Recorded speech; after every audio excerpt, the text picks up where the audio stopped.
Hello, welcome to your summer at Super Fun Times Land. During your onboarding, we will go over several policies and procedures to ensure that everyone has a safe and fun summer. Today, we're going to talk about sexual harassment. Let's start with harassment. What is it? Harassment is unwanted or unwelcome behavior or conduct that is violating to someone else or creates an intimidating, hostile, or offensive environment. Harassment can be carried out by an individual or a group. Sexual harassment is when the behavior is unwanted and unwelcome, but includes inappropriate sexual advances. Types of behavior that can qualify as sexual harassment include suggestive comments and jokes, repeated requests for dates or sexual favors, staring or leering, touching or full-out sexual assaults, discussions of sexual activity including inappropriate questions, viewing or displaying pornographic material, or offensive emails, texts, or social media posts. Let's watch a couple of examples to help you recognize sexual harassment in the workplace.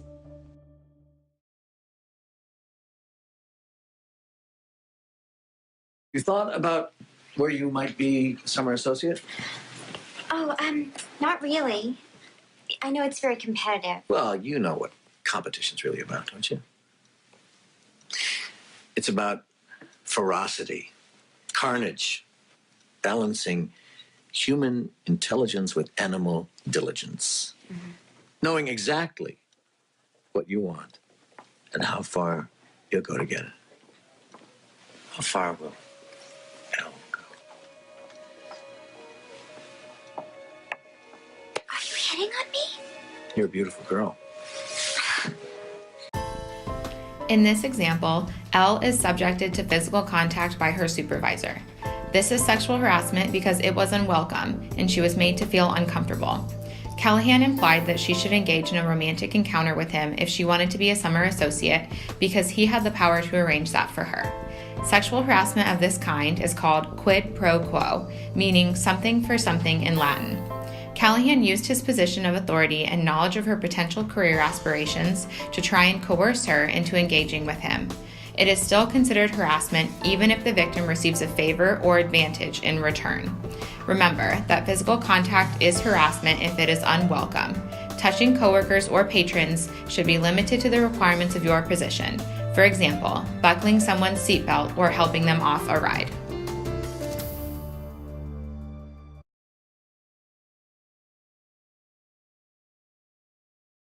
Can you make that straighter? That's what she said. Did you plan that?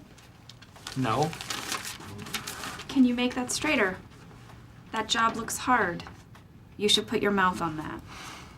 How can you even use that one naturally? Blowing up balloons, I thought. And up comes the toolbar. That's what she said. What we have to do. Your office is full of genitalia. Oh, eso es lo que dice él. That's what he says? Damn it. Oscar, would you reach over and touch his thing? That's what he said, right, guys, because of gay? What's happening? Oh, some guy exposed himself to Phyllis in the parking lot. Really? Is she okay? Yeah, Bob Vance took her for a walk to calm down. Okay.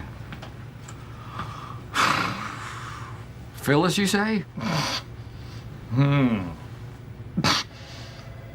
What is so funny? I mean, did he even see Pam? Or, Karen from behind? I'm guessing not. I'm sorry. It's pretty funny when you think about it. Oh, not really, no. It's disgusting and demeaning. Oh, okay. Masters of comedy. A guy dropped his pants. Have you ever been to the circus? These scenes from The Office contain examples of sexually suggestive jokes and comments that create a hostile work environment for some employees. Although Michael Scott does not have the intention to create a hostile work environment, his behavior is still unwelcome to others and leaves some employees feeling alienated and offended, which is still considered to be sexual harassment, especially if these behaviors are severe and ongoing. It is important to stop before you make a joke or remark and think, Will this action offend my coworkers or park guests, or could it be seen as sexual harassment? If you answer yes to either of these, or if you are unsure, it is best to be cautious and refrain from telling the joke altogether.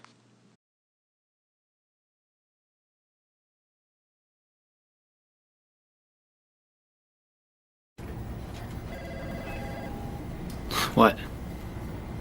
Oh, nothing. Jim's been looking at me kind of a lot all week. I would be creeped out by it, but it's nothing compared to the way Michael looks at me.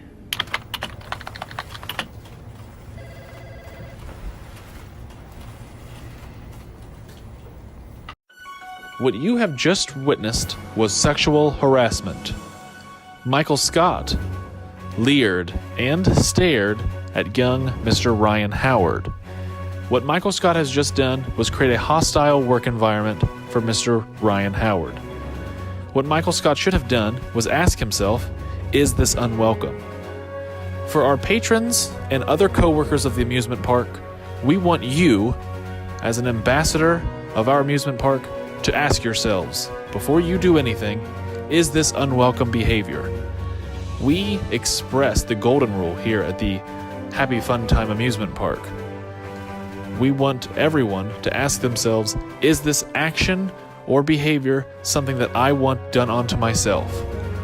We do not want you to disrespect any patron of the amusement park because you are an ambassador and represent our company. One tip we do want to point out is try not to eavesdrop on any of our patrons' conversations. This may come across as staring or leering, even if you don't mean to. It may be unnecessary, and it may be unwanted, depending on the customer or patron.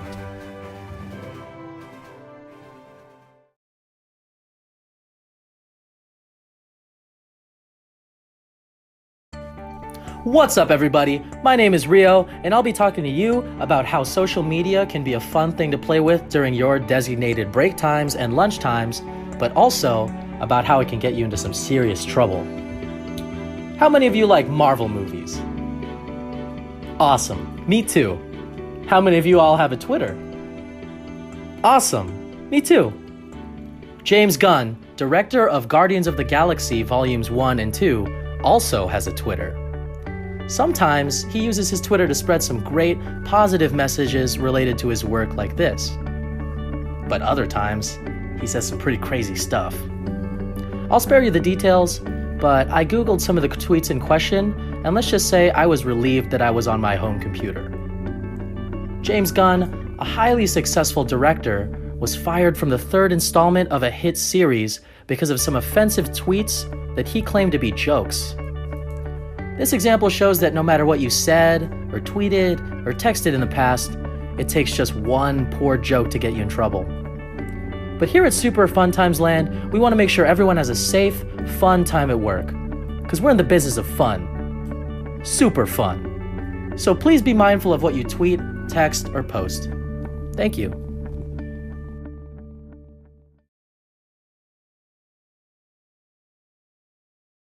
Knowing what sexual harassment really looks like is important to help you make sure you're treating your coworkers and our guests with respect at all times.